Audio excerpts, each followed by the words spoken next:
Salam briket.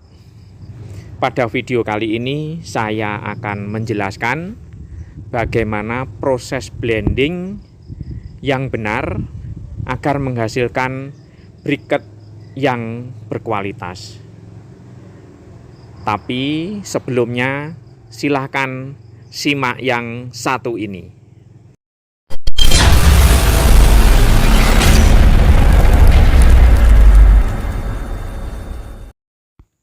Baik, untuk proses blending kita mulai dari komponen utama yang terdapat dalam mesin blending, yaitu skru. Skru ini harus diperhatikan karena setelah beberapa hari pemakaian dia akan mengalami keausan dan ini harus segera diservis. Karena efek dari keausan ini akan mengurangi panas yang ditimbulkan oleh mesin blending dan juga keluarnya material dari mesin blending ini agak sulit. Ya, jadi ini harus betul-betul diperhatikan. Jangan sampai kalau tidak panas diteruskan. Nah, untuk berikutnya, setelah selesai dari pencampuran mixer, kita bahan bakunya kita masukkan ke dalam mesin blending. Nah, ini mesin blending. Proses blending ada beberapa macam. Ada yang hanya sekali. Jadi satu mesin sekali proses sudah selesai dan hasil blending bisa langsung diangin-anginkan untuk menunggu dingin dan nanti langsung bisa dicetak. Atau yang kedua, blending 2 kali. Jadi harap diperhatikan yang memakai baju doreng itu misalnya mesin pertama, sedangkan yang satunya adalah mesin kedua. Jadi setelah dari mesin pertama selesai langsung dimasukkan ke mesin kedua. Dengan tujuan apa? Lebih pencampuran lebih sempurna, panasnya lebih tinggi dan pati atau tapiokanya itu lebih masak. Sehingga untuk blending 2 kali itu biasanya nanti akan menghasilkan briket yang lebih bagus. Ini salah satu contoh blending 1 kali yang pernah saya lakukan. Jadi saya ada 2 mesin blending, tapi saya hanya menggunakan sekali blending.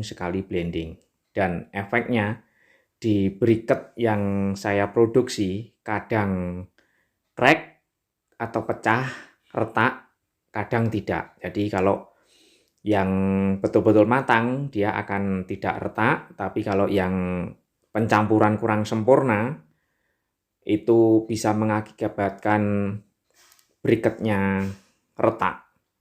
Jadi harus berhati-hati sekali.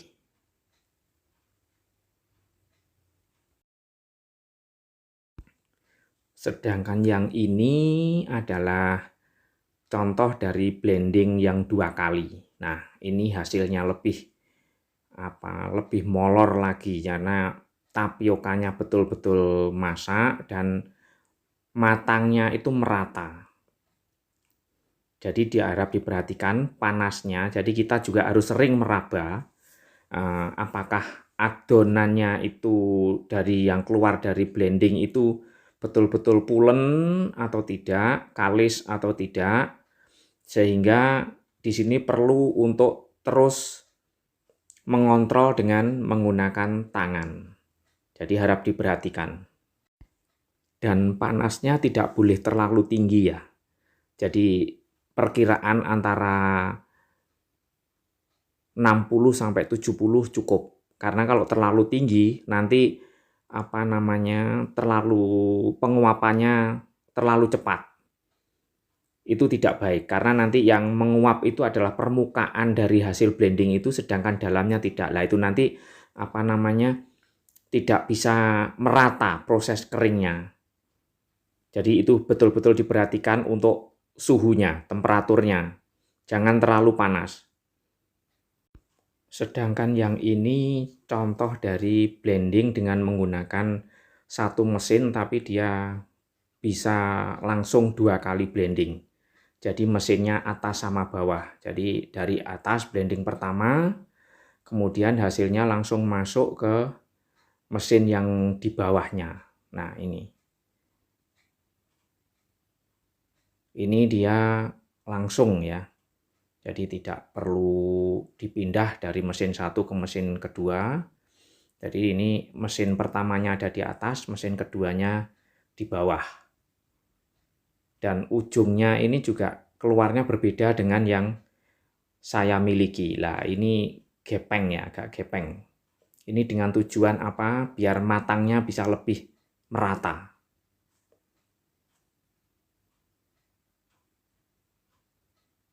Yang penting pokoknya bisa pulen dan kalis, itu nanti akan menghasilkan briket yang bagus. Nah, ini keluarnya agak cemet-cemet ya. Jadi saran menurut saya, dalam blending harus diperhatikan skrunya harus sering atau secara berkala diservis, sehingga mutu dari blending bisa tetap stabil. Terus baik itu menggunakan cara 1 kali blending, 2 kali blending, maupun menggunakan mesin yang 2 kali blending tapi dalam satu mesin, pada prinsipnya adalah yang diperhatikan yang pertama, temperatur jangan terlalu panas, 60-70 derajat cukup. Kemudian operator harus selalu mengontrol apakah adonan yang keluar dari mesin blending kalis, pulen atau tidak. Nah, itu harus betul-betul diperhatikan. Kalau memang hasilnya jelek, jangan sampai diteruskan. Itu nanti akan berakibat fatal, bisa mengakibatkan briketnya crack. Bagian terakhir yang tidak kalah pentingnya adalah cara penyimpanan atau mengangin-anginkan hasil blending ya. Ini harus diperhatikan. Jadi kita harus menjaga kelembapan sebelum hasil blending itu dicetak. Keringnya itu harus merata, tapi tidak boleh terlalu kering. Jadi harus betul-betul dijaga, diperhatikan. Luar dan dalam itu harus sudah dingin dan tidak boleh terlalu kering. Jadi harus dijaga kelembapannya.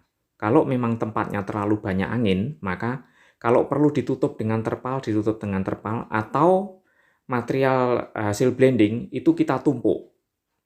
Kita tumpuk sambil menunggu dingin, sehingga penguapannya tidak terlalu banyak dan bisa merata penguapannya.